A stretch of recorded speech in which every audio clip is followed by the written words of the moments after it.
Hello everyone, Chaz in Omaha here with another Last Epoch build guide. This time we're looking at the Shield Rush Forge Guard. This build features always super fast movement and insane amount of tankiness, all while Shield Rush spamming to create giant physical and void explosions around you. The general gameplay on this one is pretty simple. You sprint around at well over 100% increased move speed at all times. You can use Healing Hands as traversal or to immune various mechanics like Aberoth Roots. Then you just spam the shit out of Shield Charge. Like seriously, you spam it as fast as you can push and click your button. As of making this guide, you want to actively avoid shrines that give attack speed because it trolls you really hard. What are the strengths of this build? Number 1, this build can literally face tank 800 Corruption Harbingers. I have tested this personally on Spirits of Fire Harbinger many times. Just make sure you dodge Lag-on Water Beams, Tier 4 Jewel Room Explosions, and the Aberoth Giga Beam. Number 2, it is permanently really fast, with about 100% to 125% increased movement speed, depending on your total added flat void and your ring situation. Number 3, it is insanely easy to play. What are the weaknesses of this build? Number 1, it wants all uniques, which means the gearing can get pretty crazy. However, this also means that the ceiling for power is rather high. Number 2, the way the passes work out, you don't have 5 or even 4 meaningful skills spec'd until fairly late in the game. On the bright side, Shield Rush and Healing Hands are basically the only things that really matter. Number 3, the Void Beams. They travel really far, which can pull mobs to you from like 2 or 3 screens away to harass you while you're looking at loot. Also, if you have a lower end computer, the constant pixel explosions might make your video card very sad. Number 4, Carpal Tunnel. You want to spam Shield Rush very quickly on bosses. It's not like Test Your Might levels of button mashing, but you do want to push or click pretty quickly for max DPS. To start off, I suggest you go ahead and go with Vengeance or Rive. I don't think it really matters which one you go with. I went with Rive, and I did this attack speed stuff and the armor shred stuff. You could also go with Vengeance, and it has some like early more multipliers that would probably be pretty okay.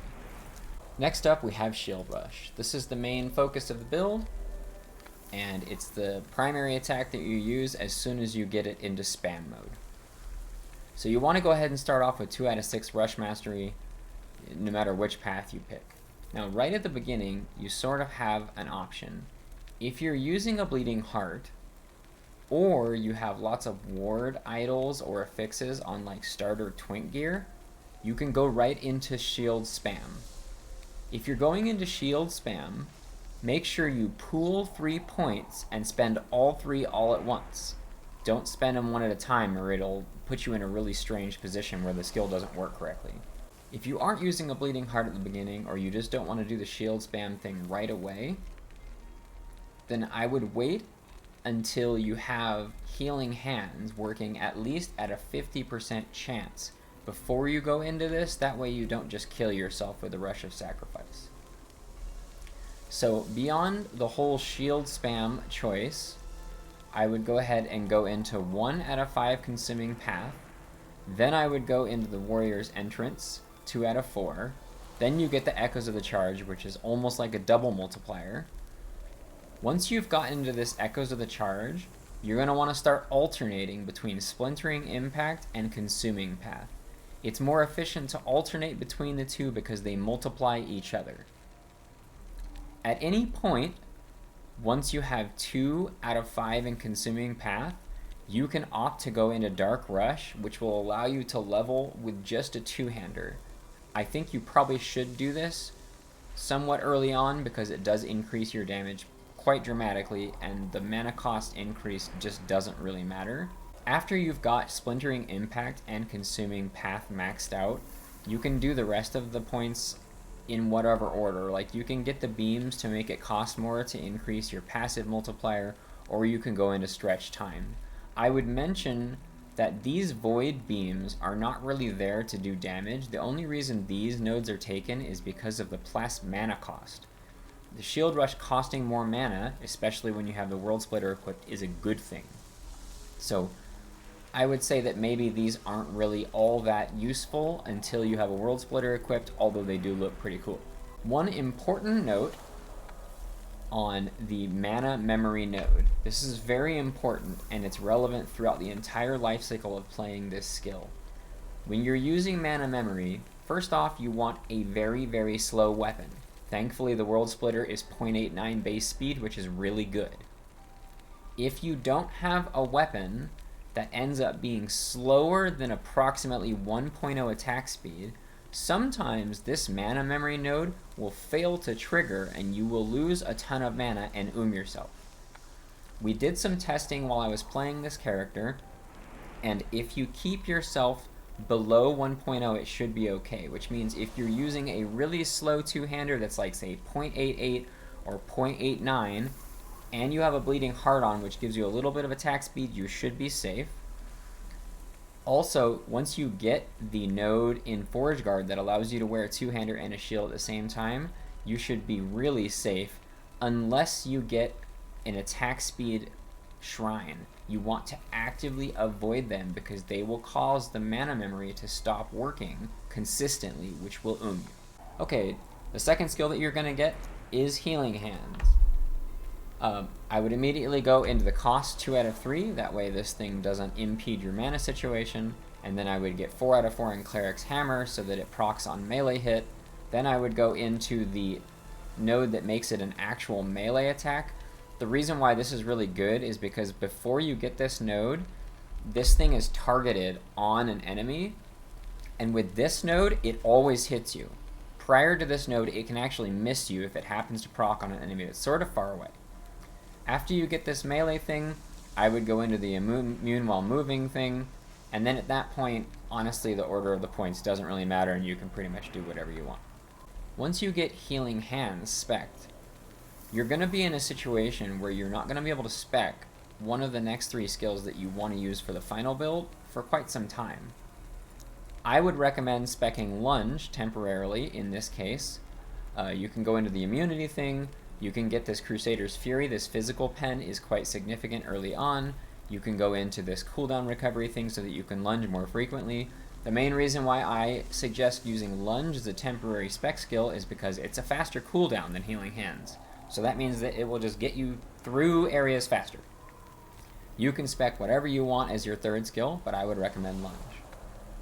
Then we have another temporary skill because you're still not going to be able to spec your last skill for quite a long time. And I used Manifest Armor because it was interesting. You can use whatever you want. For Manifest Armor, if you do choose going this one as a temporary skill, this Force of Impact seemed pretty decent, and this Titan Sword seemed pretty decent. Overall, this thing's pretty mediocre for this build, and he's more of a cheerleader and kind of neat looking. So you can do whatever you want there. Now, when you finally do get your passives up to the point where you can spec into Ring of Shields, that will probably be your next skill. The order that you do these points is largely irrelevant, just because by the time you actually get this, you'll have a lot of available points right away. Not only that, but this skill is sort of like a supplemental defensive skill. So by the time it's actually relevant defensively, you're going to have all 20 points. So just spec into this however you want. It doesn't really make that much difference. One note I will make about this skill is we were debating the value of this rush wall. We tested the size increase and it's pretty nominal. So you can take this 1 point out of rush wall and get an extra shield if you want slightly more block value and stuff at the cost of a very slight decrease in area of effect. Eventually, you will be able to spec into Symbols, and that should probably be your 4th skill that you get. I would recommend go ahead and go up into Symbols Despair as fast as you can, then go ahead and get the 4th symbol right here at Tetragram, then I would max out the block thing, and then last, I would get the 5th symbol. Now the last skill that we will spec into is Devouring Orb. You won't get access to Devouring Orb until you're like in your 70s, I think, because of the way the passives work out in this skill tree.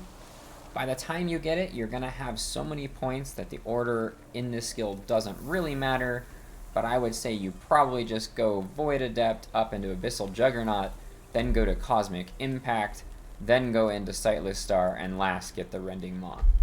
One really important note about this skill. If you're wearing Devouring Orb, and you do not yet have the World Splitter equipped, which is pretty likely, it is possible that if you don't have good mana regen on, like, say, a ring that isn't your red ring, or your Nihilist that you may already have equipped, this skill might you.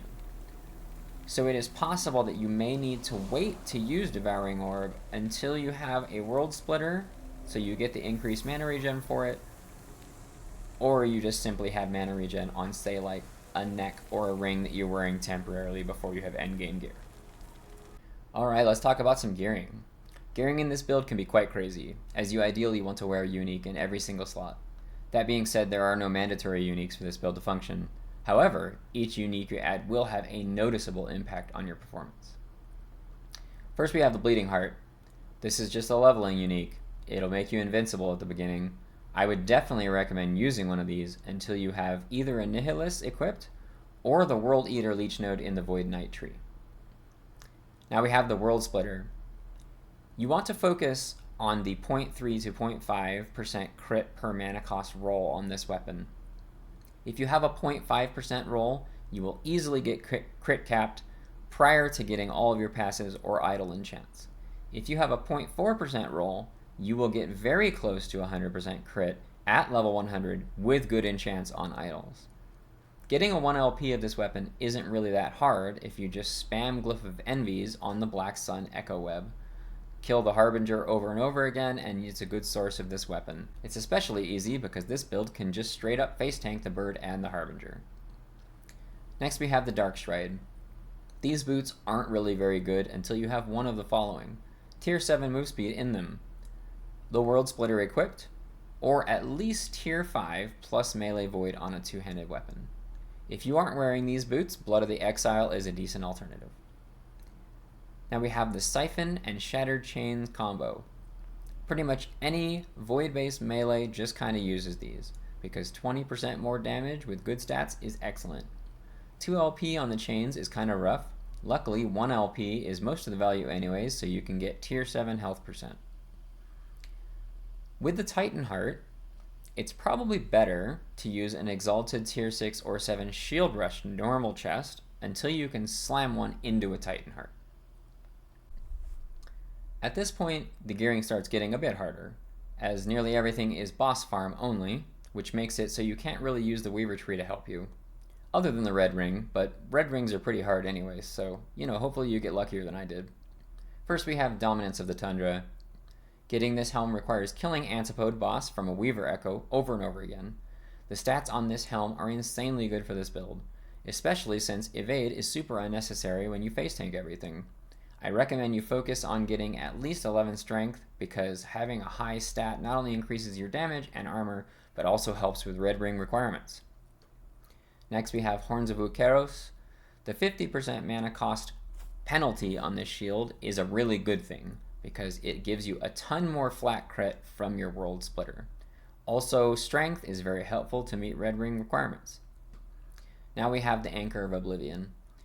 This item is not terribly useful until you have a World Splitter or a very high melee void two-handed weapon equipped. This also helps a lot with stat requirements for red ring. Now we have the red ring. This red ring is obviously fine to use without any LP on it. It's actually pretty good even when the 10% DR isn't activated. The increased mana regen, all stats, and all res is very helpful. Lastly, we have the Immortal Vice. These gloves are Omega optional. If you don't have these gloves, just go ahead and use the Eternal Gauntlet base and get like some Shred Armor and Tier 7 strength on them. One note about these gloves. Based on attack speed testing, we think that these gloves will be fine as long as you have a 24% or below attack speed modifier on these. But we did testing with weapon speed combos using attack speed modifier from Bleeding Heart. Math indicates that the 0.89 World Splitter speed times 1.24 mod for glove speed times the 0.9 Forge Guard penalty from using a two-handed with a shield at the same time should result in below 1.0 attack speed, which is our speculated breakpoint for munching mana while you spam Shield Rush. If you find otherwise, please comment below in this video so that we can let people know. As far as passives go, I'm not going to go over every single passive, that's a big waste of time. I'm just going to make a few key points, mostly based on leveling wackiness of this, so that you understand what's going on and aren't confused while you're leveling up. First off, I'm going to go ahead and say that while you're leveling up, you should just pretend that you're a physical build. Until you get the World Splitter on, or at least tier 5 of flat melee void in a two-handed weapon, you're just pure physical and you should just pretend that that's the way you're doing that. That being said, for passives, as soon as you can, you're going to want to put 5 points into Paladin immediately. That way you get healing hands as soon as possible. The build planner has you putting them in Defiance, but while you're early leveling, I highly recommend you just go into Conviction. If you happen to have good elemental res and this is not that useful, like mine is, you can just leave them in Conviction because physical pen still does have some meaningful impact later in the game. Now, once you put the 5 points into Paladin, the passives situation gets kind of strange. Personally, I wanted to go up to Forge Master's Might to wear a two-hander with a shield as fast as possible just because I'd never done it before. If you go that route, you'll eventually get Ring of Shields, and it will take you quite a long time for you to then get Symbols of Hope and Devouring Orb, which I think is fine, because Devouring Orb is not even really very useful until way later in the game anyways, and Symbols of Hope is not that important. So I would go ahead and go all the way up to Forge Master's Might. Then once you finally have Forge Master's Might, I would go into here to get access to Symbols of Hope. And then you can go into Void Knight to get access to Devouring Orb whenever you feel like, or you can just fill in the really powerful Forge Knight things at the end here. It'll be up to you. Okay, that's all I have for this build guide. Thank you very much again for watching, and hopefully we'll see you again next time. Have a good one, everybody. Okay, we can try for our armor thing again. It's time for the hardest boss fight on the planet. Oh, they separated this time. What the hell? I'm gonna have to kill that one like by himself now. Uh-oh, this might hurt.